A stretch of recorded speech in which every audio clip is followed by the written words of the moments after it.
የምታዩትን ያዩ ዘንድ ብዙ ነቢያት ጻድቃን ወደዱ አላዩ። እናንተ ዛሬ የምትሰሙትን ይሰሙ ዘንድ ወደዱ አልሰሙ። የእናንተ ያዩ ዓይኖቻችሁና የሰሙ ጆሮቻችሁ ግን የተመሰገኑ ናቸው። እኛንም ለእነሱ የበቃን አድርገን በቅዱሳን ጸሎት የከበረ የወንጌልህን ቃል ሰምተን እንሠራ ዘንድ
የሁላችንም ተስፋ የሁላችንም ማዳን የሁላችንም ማስነሳት ነህና ለአንተ ምስጋና እስከ ዓለም ድረስ እንሰጣለን።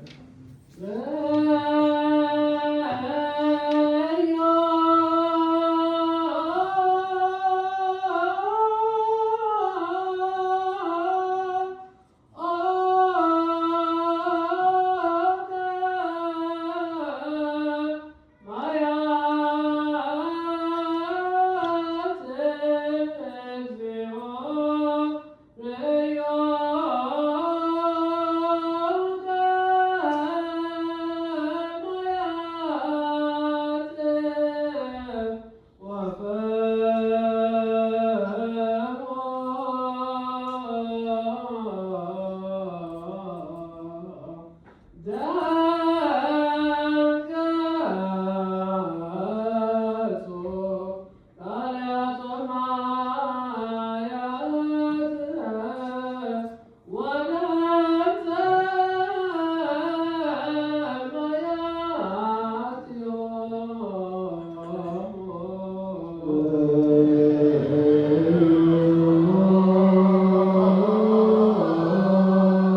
በመንፈሳዊ በረከት ያክብረን። ወደ ቅድስት ቤተ ክርስቲያን መግባታችንን ዘወትር በመፍራትና በመንቀጥቀጥ ከሚያገለግሉ ቅዱሳን መላእክት አባትነት ያድርግ። በየጊዜውና በየሰዓቱ ከሚያመሰግኑ ቅዱሳን መላእክት አባትነት ያድርግ። ዛሬ ከወትሮም ለዘላለሙ። አምላካችንና መድኃኒታችን ሰውን የምትወድ እግዚአብሔር ሆይ ቅዱሳን የሚሆኑ ደቀ መዛሙርትህንና አገልጋዮችህን ቅዱሳን ሐዋርያትህን ወደ ዓለም ሁሉ ዳርቻ የሰደድሃቸው አንተ ነህ። የመንግሥትህን ወንጌል ይሰብኩና ያስተምሩ ዘንድ በሕዝብ ውስጥ ያለውን ደዌውን ሁሉ በሽታውን ሁሉ ያድኑ ዘንድ ከዓለም አስቀድሞ የነበረውን የተሰወረውን ምስጢርህን ያስተምሩ ዘንድ አሁንም ጌታችን አምላካችን ሆይ ብርሃንህንና ጽድቅህን ላክልን። የሀሳባችንና የልቦናችንን ዓይኖች አብራልን። የከበረ ወንጌልን ቃል በመጨከን እንሰማ ዘንድ የበቃን አድርገን። የምንሰማ ብቻ አይደለም እንደሰማን እንሰራለን እንጂ ስለ አንዱ ፈንታ 30 እና 60 መቶ የማለት በላያችን አፈራ ዘንድ የወገኖችን ኃጢአት አስተሰርይ ዘንድ